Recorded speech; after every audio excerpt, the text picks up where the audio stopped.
Hello दोस्तों, welcome back to my channel. बरसात के मौसम में साफ़ सफाई बहुत ज़्यादा बढ़ जाती है। शायद सभी होम मेकर्स या जो भी जॉब करती हैं मेरी बहनें, वो इस बात से ज़रूर अग्री करेंगी, क्योंकि घर का काम तो सबको ही करना पड़ता है। बरसात के मौसम में काम बढ़ जाना मैं इसलिए बोल रही हूँ क्योंकि देखिए, आप कितनी भी साफ़ सफाई कर लीजिए, आपके घर में एक अजीब सी स्मेल बनी रहती है। इस चीज़ का सबसे बेस्ट सॉल्यूशन है कि सुबह उठते ही आप अपने घर के जो भी कर्टन्स, पर्दे और ब्लाइंड्स जो भी आपने लगवा रखे हैं, उनको थोड़ी देर के लिए हटा दीजिए। बाहर से धूप या ताज़ी हवा को अंदर आने दीजिए। इससे आपके घर में जो एक अजीब सी स्मेल आती है वो नहीं रहेगी।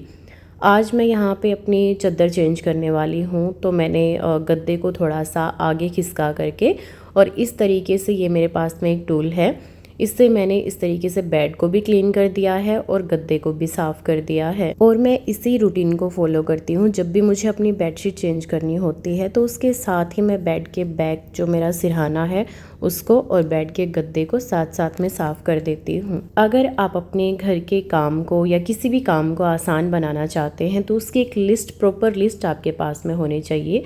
जैसे मुझे आज क्या काम करना था उसकी लिस्ट मैंने कल ही बना ली थी, तो आज मैं अपनी उसी रूटीन को फॉलो कर रही हूँ। ये जो हैंगिंग डिस्पेंसर आते हैं हैंड वॉश के लिए, ये मैंने लगवाया था, लेकिन सच बताऊँ तो अगर मैं इसका रिव्यू करूँ तो ये बिल्कुल जीरो है। कुछ दिन तक तो ये सही काम करता है, लेकिन उसके बाद में आप इसमें जो लिक्विड हैंड वॉश डालते हैं वो ना थोड़े लीक होना शुरू हो जाता है थोड़ा सा।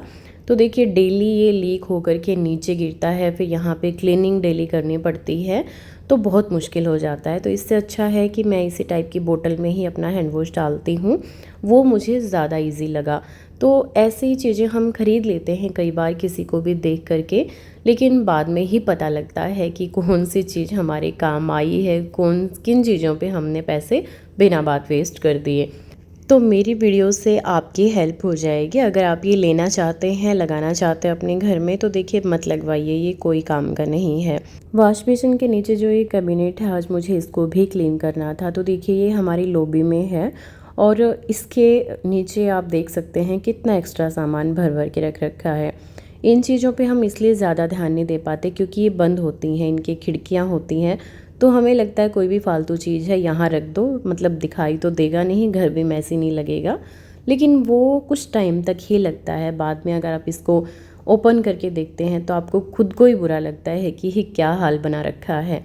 तो आज मैंने सोचा कि इसको अच्छे से क्लीन कर देती हूँ और यहाँ पे जो सामान रखने का है, एक्चुअल में जिसकी ज़रूरत है, मैं वही रखती हूँ। सबसे पहले यहाँ पे जो एरिया है उसको अच्छे से क्लीन किया, फिर जितनी भी बोटल्स हैं उनको सबको अच्छे से कपड़े से क्लीन कर कर के रख दिया है, क्योंकि जो भी मुझे पोछा वगैरह में डालने के लिए या बाथरूम में यूज़ होने के लिए जो भी चीज़ें एक्स्ट्रा होती हैं उनको मैं यहीं रख देती हूँ।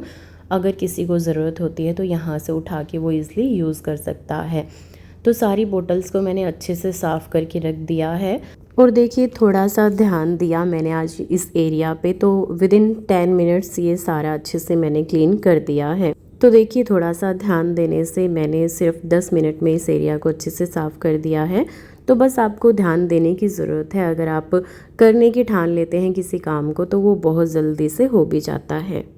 एक बार के लिए हम उन एरियाज़ को छोड़ भी सकते हैं सफाई के लिए, डिले कर सकते हैं सफाई करना, जो चीज़ें बंद होती हैं, जैसे कोई ड्रॉर होता है या फिर अलमीरा होती है या फिर ऐसे कैबिनेट होते हैं उनके अंदर कुछ सामान रखा होता है। लेकिन जो चीज़ें ऐसे ओपन में हैं उनकी साफ़ सफाई हमें डेली ही करनी पड़ती है। तो देखिए, ये वाला जो एरिया है, यहाँ से मैं जब भी गुजरती हूँ तो मुझे अगर थोड़ी सी भी धूल दिख जाती है ना, तो मुझे खुद से ये फील होने लग जाता है कि नहीं, घर साफ़ सुथरा नहीं है। और ये देखिए, अभी मैं आपको दिखाती हूँ कितने ज़्यादा धूल इसके ऊपर जमी हुई थी। अब मैं आ गई हूँ अपने बाथरूम में, क्योंकि वीकेंड पे मैं ये सारी चीज़ें क्लीन करती हूँ। संडे को मेरी बेटी की छुट्टी हो जाती है, तो फिर कहीं ना कोई काम आ जाता है या फिर उसको घुमाने के लिए बाहर चले जाते हैं, तो टाइम इतना नहीं मिल पाता है। तो आज मैंने सोचा कि नहाने से पहले मैं अपने बाथरूम को भी क्लीन कर देती हूँ। और क्लीनिंग का सारा टाइम मुझे तभी मिल पाता है जब मेरी बेटी स्कूल जाती है। 9:30 से 12:30 उसका स्कूल होता है, तो उसी टाइम पे जो जो क्लीनिंग के काम है वो मैं कर लेती हूँ जल्दी जल्दी, क्योंकि उसके आने के बाद में तो देखिए बच्चे का बहुत ज़्यादा काम हो जाता है। ये मैंने एक स्क्रबर रखा हुआ है जिससे मैं अपने टैप को और वॉश बेसिन एरिया को क्लीन कर देती हूँ। यहाँ पे पानी कम आ रहा था तो सोचा कि टैप में शायद मिट्टी है और मुझे सही लग रहा था। देखिए आप खुद देख सकते हैं कितनी ज़्यादा मिट्टी है, तो मैं इस कैप को हटा करके दोबारा से लगा देती हूँ ताकि पानी ठीक आना शुरू हो जाएगा। देखिए अगर हम डीप क्लीनिंग के चक्कर में रहेंगे तो डीप क्लीनिंग का टाइम आता है 1 महीने में या 2 महीने में, या फिर ज़्यादातर तो हम दिवाली पे ही डीप क्लीनिंग के बारे में सोचते हैं, तो तब तक हमारा घर अच्छा खासा गंदा हो जाता है। लेकिन अगर आप डेली 1-2 ऐसे कोने ले लेंगे अपने घर के, या 1-2 रूम लगा लो, या फिर एक दिन बाथरूम बेडरूम, ऐसे मतलब एक शेड्यूल के हिसाब से चलेंगे ना तो आपका घर हमेशा साफ़ रहेगा। आज मुझे जो जो काम करने थे मैंने आपको बताया कि मैंने कल ही सोच लिया था कि ये काम मुझे आज डन कर देने हैं। यहाँ पे जो मिरर वगैरह क्लीन करना है या टैप क्लीन करनी है, वॉश बेसिन क्लीन करना है, ये सारी चीज़ें मैं 1-2 दिन में कर ही लेती हूँ। क्योंकि अगर हम इन चीज़ों को डिले करते जाएंगे तो देखिए काम आपका है, करना आपको ही है, लेकिन बहुत ज़्यादा गंदा हो जाएगा और फिर आपको डीप क्लीनिंग की ही ज़रूरत पड़ती है, आपका टाइम भी वेस्ट होता है। यहाँ पे जो हैंड वॉश डिस्पेंसर है उसको भी मैंने क्लीन कर दिया है। ये एक मैंने फ्लावर रखा हुआ आर्टिफिशियल, इसको भी मैं इसी तरीके से पानी से ही अच्छे से वॉश कर देती हूँ तो ये क्लीन हो जाता है। इसको भी मैंने अच्छे से क्लीन कर दिया है। ये हैंगिंग सेल्फ है, इसको भी मैंने अच्छे से क्लीन कर दिया है देखिए, क्योंकि इनके ऊपर मिट्टी चली जाती है और फिर ये देखने में बहुत बुरी लगती हैं, तो टाइम टू टाइम मैं इनको भी क्लीन करती रहती हूँ। ये जो ब्रश होल्डर है इसको मैं डेली तो नहीं, लेकिन हाँ 1-2 दिन में साफ़ करती रहती हूँ, क्योंकि अगर डेली मतलब 1-2 दिन में इसको क्लीन करती रहूँगी तो ये ज़्यादा गंदा नहीं होगा और इसमें ब्रशेज़ वगैरह जो रखे होते हैं उन पे भी कोई बैक्टीरिया नहीं जाएगा। तो जो भी छोटी छोटी चीज़ें यहाँ पे रखी हैं उनको सबको मैंने अच्छे से क्लीन करके रख दिया है। और मैं अपनी बेटी की ब्रश और टूथपेस्ट अलग रखती हूँ, मेरे और मेरे हस्बैंड के ब्रशेज़ और टूथपेस्ट अलग रखती हूँ। नीचे जो ये कैबिनेट एरिया है यहाँ पे देखिए लकड़ी का काम हो रखा है, तो इसको मैं थोड़ा सा ही गीला डेली हो जाता है नहाने से, यहाँ पे छींटे चले जाते हैं पानी के, तो ये गीला हो रखा था। पहले मैंने हल्का सा गीले गीले कपड़े से ही किया है और फिर मैंने एक माइक्रोफाइबर कपड़ा लिया है सूखा, उससे मैंने इसको अच्छे से साफ़ कर दिया है।